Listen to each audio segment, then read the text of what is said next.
Overbridge বিরোধীদের রক্তচক্ষু ভয় করা হবে না, বরং ওদেরকে চ্যালেঞ্জ জানিয়ে জনমত গড়ে তুলতে এবার মাঠে নেমেছে রতনপুর রোড পূর্ত সড়ক বাঁচাও কমিটি। কমিটির উদ্যোগে মঙ্গলবার রাতে পূর্ব হাইলাকান্দির হবিরতে মাথায় এক বিশাল জনসভা অনুষ্ঠিত হয়েছে। বিশিষ্ট সমাজসেবী তথা বাহাদুরপুর জিপির প্রাক্তন সভাপতি আলী রাজা বড়ভূইয়া পৌরোহিত্যে আয়োজিত এদিনের জনসভায় গুচ্ছ সিদ্ধান্ত নেওয়া হয়েছে। এর মধ্যে উল্লেখযোগ্য হচ্ছে হাইলাকান্দিতে শহরের রতনপুর রোডের সিরাজপট্টিতে রেল ক্রসিংয়ের উপর রোডের ওভারব্রিজ নির্মাণ না করা পর্যন্ত তাদের ধারাবাহিক আন্দোলন চলবে বলে সংকল্প নেন স্থানীয়রা। এছাড়াও রতনপুর রোডের সংস্কার কাজ অবিলম্বে শেষ করার জোরালো দাবি তুলে ধরা হয়েছে। সভার শুরুতে এদিন উদ্দেশ্য ব্যাখ্যা করেন রতনপুর রোড পূর্ত সড়ক বাঁচাও কমিটির সাধারণ সম্পাদক মেহবুব আলম চৌধুরী। তিনি তার বক্তব্যে বলেন, প্রায় 5 দশক পুরাতন রোডের উপর রেল লাইন বসিয়ে ব্যারিকেড দিয়ে পূর্ত সড়ককে টুকরো টুকরো করা হয়েছে। ইউটার্ন পথ দিলেও প্রায় 8 কিলোমিটার দীর্ঘ পথ দিতে যেতে হয়। এজন্য সমস্যায় পড়েছেন হাজার হাজার মানুষ। পূর্ব হাইলাকান্দির সঙ্গে জেলা সদরের যোগাযোগ প্রায় বিচ্ছিন্ন হয়ে পড়েছে। শহরাঞ্চলে বসবাস করেও তেমন কোনো মর্যাদা পাচ্ছে না শহরের 11 নম্বর ওয়ার্ডের বেশিরভাগ মানুষ। রেল বিভাগ, স্থানীয় প্রশাসন ও মুখ্যমন্ত্রীর সঙ্গে দেখা করে এ ব্যাপারে আলোচনা করে উক্ত স্থানে ওভারব্রিজ নির্মাণের দাবি জানানো হয়েছিল। কিন্তু দুর্ভাগ্যবশত আজ পর্যন্ত হাজার হাজার মানুষের স্বার্থের কথা চিন্তা করে কোনো পদক্ষেপ গ্রহণ করা হচ্ছে না বলে অভিযোগ করে সমস্যায় জর্জরিত সাধারণ মানুষের কী করণীয় এ ব্যাপারে সিদ্ধান্ত নেওয়ার আবেদন জানান মেহবুব আলম চৌধুরী। তার কথায় পাল্লা দিয়ে যে কোনো পরিস্থিতির মোকাবিলা করে হলেও রতনপুর রোডের সিরাজপট্টিতে ওভারব্রিজ নির্মাণ করতে ঐক্যবদ্ধ আন্দোলন করার হুঁশিয়ারি দেন ছাত্র সংগঠন আশুর হাইলাকান্দি জেলা কমিটির উপদেষ্টা আমির হোসেন বড়ভূইয়া। তিনি বিরোধী অপশক্তির রক্তচক্ষু বরদাস্ত করা হবে না বলে সতর্ক করে দেন।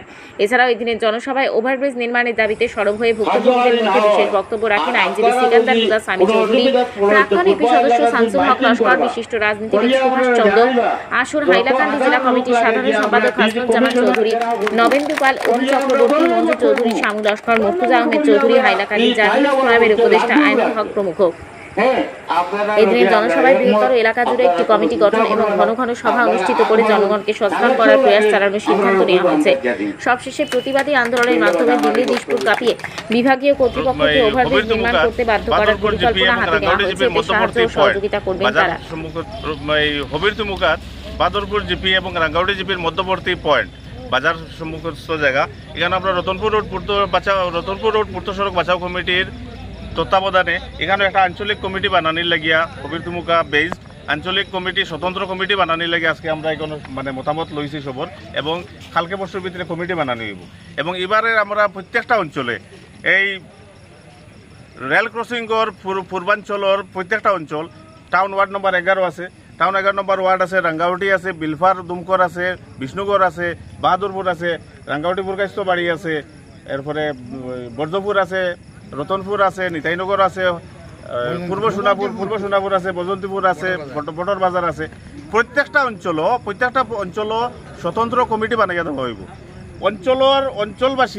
অঞ্চলবাসী তারা দাবি দেওয়া তুলিয়া ধরবা, প্রশাসন সম্মুখে তুলিয়া ধরবা, সরকার সমীপে তুলিয়া ধরবা, রেল কর্তৃপক্ষের সামনে তুলিয়া ধরবা যে এই ওভারব্রিজটা ফ্লাইওভার না হওয়ার কারণে আর অবৈজ্ঞানিক একটা প্রায় 1 কিলোমিটার 900 সামথিং মিটার ইউটার্নের কারণে আমরা সীমাহীন দুর্ভোগের যে শিকার আছি। এটা শুধু আমার একজনের বয়স নাই, আমার 11 নম্বর ওয়ার্ডের খেউরের বয়স নাই, রাঙ্গাউড়ির খেউরের বয়স নাই, প্রত্যেকটা অঞ্চল থাকিয়া সময়ে সময়ে তারার বয়স তুলিয়া ধরবা, যাতে সরকার প্রশাসন বুঝতে পারে যে এই দাবিটা ন্যায্য দাবি এবং এছাড়া কোনো বিকল্প কোনটা নাই, ফ্লাইওভার ছাড়া কোনো বিকল্প নাই। আমরা প্রত্যহ নাগরিক হিসাবে আমরা কষ্ট পাইয়ার, এবং এটা প্রশাসনের লজ্জা। এটা ইমিডিয়েট অতি সত্তর যত জলদি হয় ফ্লাইওভারের মাধ্যমে আমরা এই গোটা পূর্বাঞ্চলবাসী অতটা অঞ্চলের লক্ষাধিক জনতার স্মুথ কানেকশনের লাগি ফ্লাইওভার দিয়া সমাধানটা করিয়া দেওয়া হোক। এবং এই সমাধান হইলে আগেও আমরা বারে বারেও কইছি, এই সমাধানটা হইলে এটা রতনপুর রোডটা একটা গেটওয়ে হইব, গোটা শুধু হাইলাকান্দি জেলার লাগি নাই, এটা কানেকশন হইব করিমগঞ্জের লগে, রামকৃষ্ণনগর, রাতাবাড়ি, পাতারকান্দি অঞ্চলের একটা কমিউনিকেশন হইব। এরপরে হইব আপনার এই আসাম মালা যদি হয় বা না হইলেও আগরতলা ত্রিপুরার মানুষের লাগে ওইটা একটা গেটওয়ে হইব। কারণ এখানেও আছে আসাম ইউনিভার্সিটি আছে, এখানেও ইঞ্জিনিয়ারিং কলেজ আছে, সবচেয়ে বড় কথা এখানেও শিলচর মেডিকেল কলেজ আছে, কলেজ এন্ড হসপিটাল আছে।